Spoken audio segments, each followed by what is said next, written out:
लेकिन उससे पहले आइए आपको सीधे लिए चलते हैं दिल्ली के मुख्यमंत्री अरविंद केजरीवाल की प्रेस वार्ता में।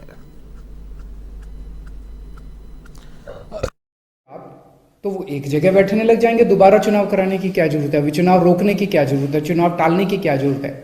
चुनाव करवाओ, नए काउंसलर आएंगे और नए काउंसलर जो भी आएंगे वो जब तक तीनों नगर निगम है तीनों में बैठ जाएंगे, एक नगर निगम होगा वो एक साथ आके बैठ जाएंगे। तो चुनाव टालने की तो जरूरत ही नहीं थी। लेकिन मकसद तीनों नगर निगम एक साथ करने का नहीं था। अगर करना होता तो 7 साल में कर लेते ये लोग। मकसद था चुनाव टालने का। ये देश के लिए अच्छा नहीं है। दोनों चीजें अच्छी नहीं है।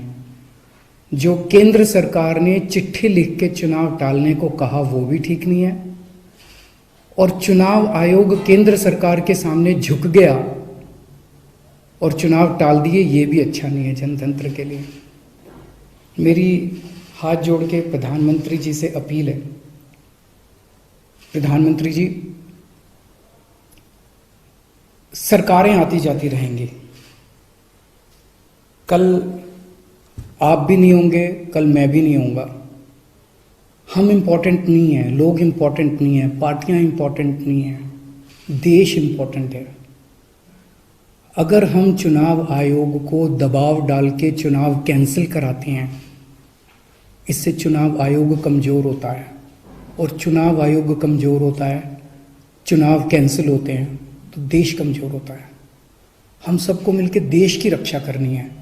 किसी भी हालत में हमें इंस्टीट्यूशंस को कमजोर नहीं होने देना। मेरी आपसे हाथ जोड़ के विनती है, चुनाव कैंसिल मत कराइए। अगर चुनाव कैंसिल होते हैं, ये जनतंत्र के लिए बहुत बड़ा खतरा है। आज ये कहा जा रहा है कि हम तीनों एमसीडी एक करना चाहते हैं, इसीलिए चुनाव टाल दीजिए। कल को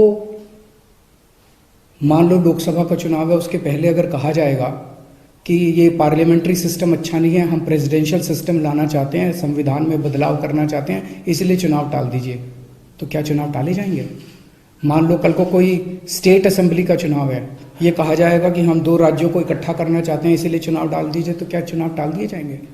क्या जनतंत्र के अंदर चुनाव ऐसे टाले जा सकते हैं? ये बहुत बड़ा प्रश्न है। मैं प्रधानमंत्री जी से यही निवेदन करना चाहूँगा, कल केजरीवाल भी नहीं रहेगा, कल मोदी जी भी नहीं रहेंगे, ये देश रहेगा। इस देश को अपने को कमज़ोर नहीं करना। मुझे नहीं पता कि राज्य के हमारे जो स्टेट इलेक्शन कमिश्नर हैं उन पे ऐसा क्या प्रेशर डाला गया, उनको क्या धमकी दी गई, इनकम टैक्स की, ईडी की, सीबीआई की कोई धमकी दी गई, या वो अभी अप्रैल में रिटायर हो रहे हैं तो उनको पोस्ट रिटायरमेंट कोई लालच दिया गया, मुझे नहीं पता क्या दिया गया, लेकिन वो तुरंत 1 घंटे के अंदर चुनाव टालने को तैयार हो गए। ऐसे संस्थाएं कैसे चलेंगी?